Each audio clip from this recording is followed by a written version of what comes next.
ગુજરાત રાજ્યના અમદાવાદ શહેરમાં એચએમવીપીનો વાયરસનો પ્રથમ કેસ નોંધાયો છે. એક બાળકનો એચએમવીપી કેસ પોઝિટિવ આવ્યો છે તો 2 મહિનાના બાળકનો રિપોર્ટ પોઝિટિવ આવ્યો છે.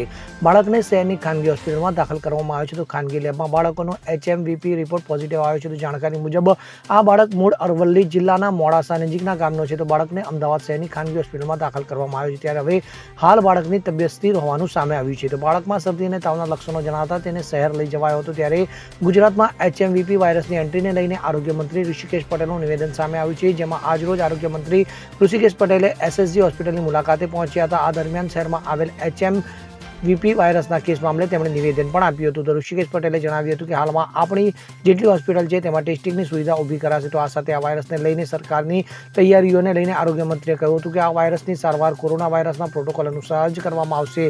લક્ષણો અનુસાર તેમની સારવાર કરવામાં આવશે. તો સરકાર 2-3 દિવસમાં ટેસ્ટ કિટની વ્યવસ્થા કરશે. કેન્દ્ર અને રાજ્ય સરકારો એચએમપીવી વાયરસને લઈને સતર્ક હોવાનું તેમણે જણાવ્યું હતું.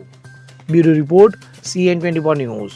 હવે જુઓ દેશ દુનિયાની તમામ ખબરો તમારી આંગળીના ટેરવે. ઉઠાવો મોબાઈલ અને Google Play Store પરથી ડાઉનલોડ કરો અમારી CN24 ન્યૂઝ મોબાઈલ એપ.